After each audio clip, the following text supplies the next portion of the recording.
Okay, relationships. Relationships involving the heat of reaction. So we write heat of reaction for a given chemical equation. What happens to the heat of reaction when we mess around with the chemical equation? It's going to change. So we need to understand how changing the equation affects delta H. So here we have carbon plus oxygen forming CO2, and we've got the heat of reaction. This is the amount of kilojoules for 1 mole of carbon. If we multiply the coefficients in the chemical equation by a number, so we have 2 moles of carbon making 2 O2 and 2 CO2. We've got twice as much carbon, we're going to get twice as much heat, right? So if we multiply the coefficients by a factor, we have to multiply delta H by the same factor. Does that make sense? If we reverse the reaction, then we change the sign. So if this is an exothermic reaction, it's releasing energy, then if we do the opposite reaction, it should absorb energy, right? So if we turn this equation around, make the products the reactants, carbon dioxide decomposing to form carbon and oxygen, that should be an endothermic reaction, and it'll have the same value, just opposite in sign. If we can express a reaction as a series of steps, then the overall reaction equals the sum of the steps. The overall heat of reaction equals the sum of the heats for each individual step. So here we have our reactants, A plus 2B. This is a little confusing here. We need the overall. So what we're looking at overall is A plus 2B going to 2D. So that's what we're looking at here in the purple. But sometimes that specific reaction is difficult to measure, but we could do 2 different steps. We could go A plus 2B forming C, and then we could have C decomposing to form 2D. It's a D. If we add those 2 chemical equations together, we get the same overall reaction, right? But this is like an intermediate step here. We're first forming C, and then C is decomposing and forming 2D. So this may be an endothermic process to form C, and then an exothermic process going from C to 2D. But the difference between A plus 2B and 2D is the same as the sum of those differences. So delta H 1, and this is delta H 2. And so when we add the chemical equations, we add the heats of reaction as well.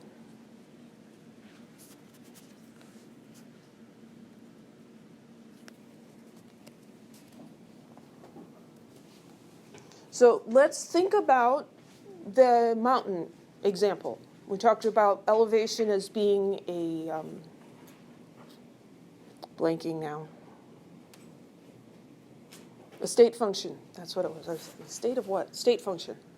So let's think about this being the top of the mountain, right? So, yeah, that's pretty an ugly mountain there. We're starting at the top of the mountain, and we're going to go back down to the base, 0 elevation.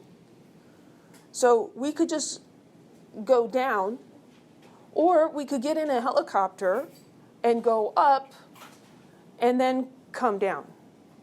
The change in elevation experienced is the same, right? The overall from where you started to where you end up. It doesn't matter how you got there, right?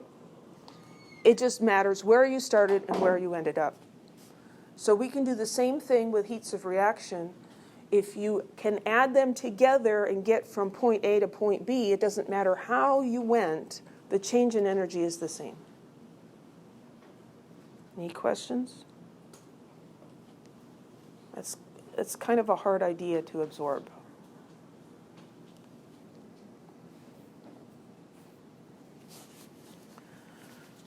So, and that's known as Hess's law, because a guy named Hess was the guy who figured it out and demonstrated it. So if we want to find the heat of reaction for this reaction right here, and we have this information, we can combine this information to get delta H for this. And so what we're going to do is we have to figure out, and this is kind of like a logic puzzle.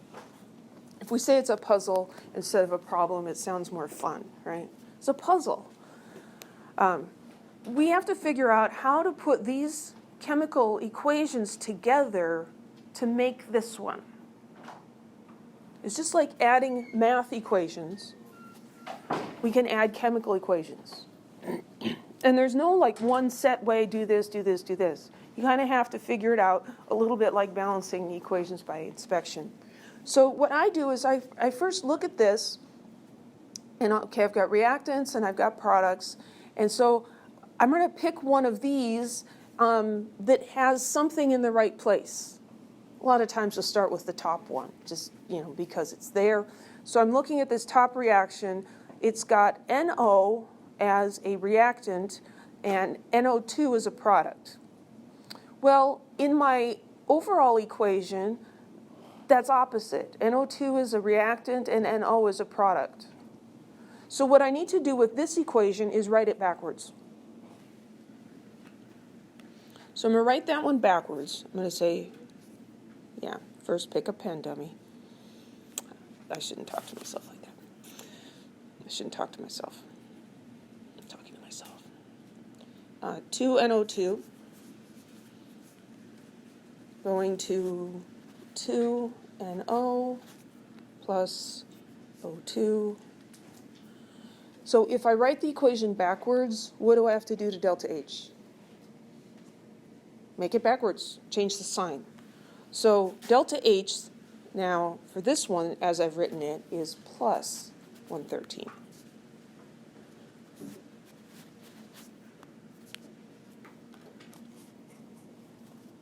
Okay.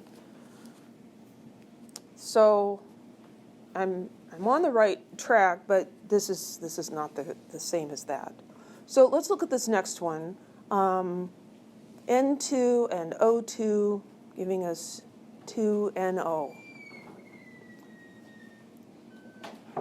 So what I've got here is I've got O2 as a product, and I don't want that here. So this one has O2 as a reactant, and so that might cancel out the O2 I have over here. This is on the product side up there, so let's just write this one in as it is. It really helps if you keep the reaction arrows lined up. So I'm going to put N2 plus O2, making 2NO. I haven't done anything to that equation, so I'm just going to copy down the delta H.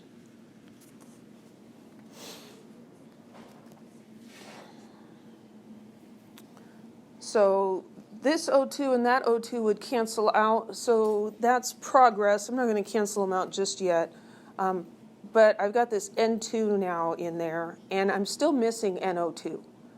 I've got NO2. I'm missing N2O. So this one, if I put it in as written, I've got N2O on the left, which is what I need, and it's got these guys on the right, but the N2 would probably cancel with some of these guys. So let's write that one in as is.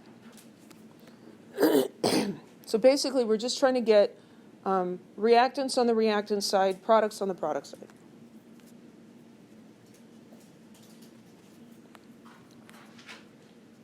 And I didn't do anything to that equation, so I'm not going to do anything to delta H. I'm just going to copy it down.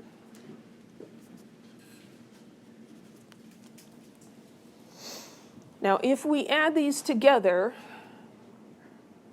we're not going to get this desired result, are we? Here I've got 2 N2s on this side, and I only have 1 on that side. That's not going to cancel out. So what I need to do is multiply this middle equation by 2. So if I multiply the middle equation by 2, I'm going to put a 2 there and a 2 here and change that 2 to a 4. What do I need to do to delta H? Double it. I need to multiply this by 2.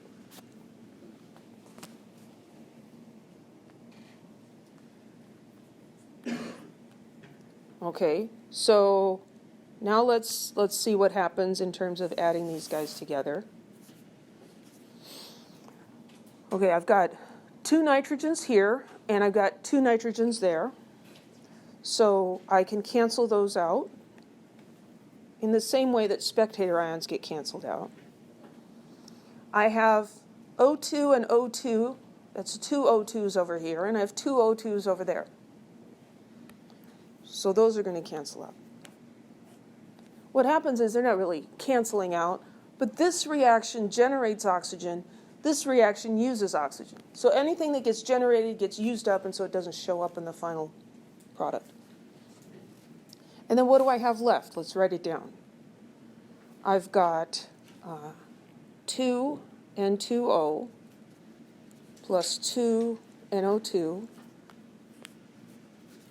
And over here, I've got 2 no's and 4 no's. It's very negative.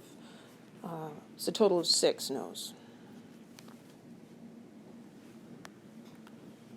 And then delta H, I'm just going to add those together. So I've got 113.1 plus 2 times 182.6 plus negative 163.2. 315.1 kilojoules. You're not done though. No, I am not done. Thank you. This reaction is similar to this one up here. It's not the same. How can I make it the same? Divide by 2. If I take my reaction down here and divide by 2, let's just go to another color. So if I multiply this by 1/2 or divide by 2, then the 2 becomes a 1, the 2 becomes a 1, the 6 becomes a 3. And then I have to do the same thing here. So I'm dividing by 2. So I take that number, I divide by 2, and that's delta H for this reaction.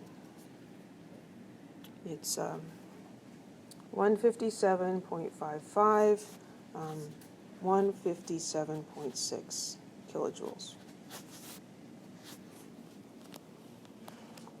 Any questions?